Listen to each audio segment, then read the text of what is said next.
Hello friends, कैसे हैं आप सभी। आई होप आप सभी अच्छे होंगे, स्वस्थ होंगे। तो हमने साइकोलॉजी में एक टॉपिक पढ़ा था, विकास। तो विकास हमारा जीवन पर्यंत चलने वाली एक प्रक्रिया होती है जो जन्म से लेके और मृत्यु तक चलती ही रहती है। विकास को कई भागों में बांटा गया है, जैसे शैशवावस्था, बाल्यावस्था, किशोरावस्था और युवावस्था, प्रौढ़ावस्था और वृद्धावस्था। इन अवस्थाओं से होकर इंसान मृत्यु को प्राप्त करता है। तो सबसे पहली अवस्था में क्या क्या क्रियाएं करता है बालक। सबसे पहली अवस्था होती है हमारी शैशवावस्था।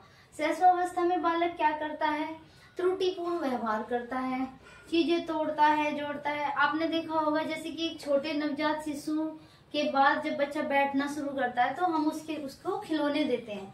खिलौने देने के बाद कभी कभी हम उसके साथ खेलते हैं, उसके सामने खिलौना रखते हैं, उठा लेते हैं, तो वो रोता है और उस पे पाने की जिद करता है। ऐसे से बच्चा व्यवहार करता है और छोटे छोटे शब्दों को बोलना और कहना सीखता है। ठीक है, ये हो गई हमारी शैशवावस्था। शैशवावस्था के बाद आ गई हमारी बाल्यावस्था। दूसरी अवस्था होती है हमारी बाल्यावस्था। बाल्यावस्था दो भागों में हमने बांटा था इसे, एक प्रारंभिक बाल्यावस्था, एक उत्तर बाल्यावस्था। प्रारंभिक बाल्यावस्था में बालक थोड़ा सा जिद्दी होता है। इस अवस्था में बच्चे के बहुत सारे विकास होते हैं, जैसे शारीरिक विकास, भाषा का विकास, छोटे छोटे शब्दों से वाक्य बनाना शुरू कर देता है।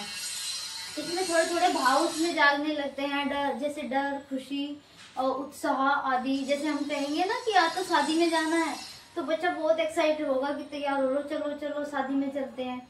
और डर भी उसे बहुत जल्दी लग जाता है कि अगर मैंने ऐसे कर दिया तो मम्मी मारेगी या पापा डांटेंगे। ठीक है।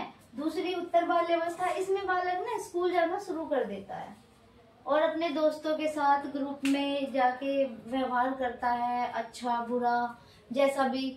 इसमें बहुत सारे चेंजेस आते हैं बालक में 12 वर्ष तक। तीसरी अवस्था होती है हमारी किशोरावस्था। किशोरावस्था जो 12 से 18 वर्ष तक मानी गई है। इस अवस्था को भटकाव वाली अवस्था भी कहा जाता है। इस अवस्था में बालक का शारीरिक, मानसिक और संवेगात्मक विकास होता है।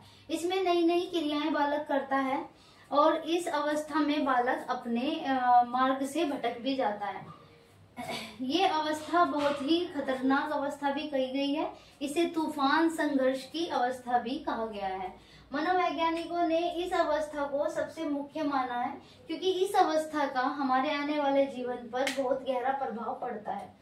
तो इन अवस्थाओं को बहुत ही ध्यान से आप सभी पढ़ेंगे और अध्ययन करेंगे, क्योंकि स्टैट और सीटेट में इस अवस्थाओं से आने वाले बहुत सारे प्रश्न आते हैं कि इनकी अवस्थाओं की आयु क्या निर्धारित की गई है और मुख्य अवस्थाएं कौन सी होती है और इनमें से खतरनाक अवस्था कौन सी कही जाती है।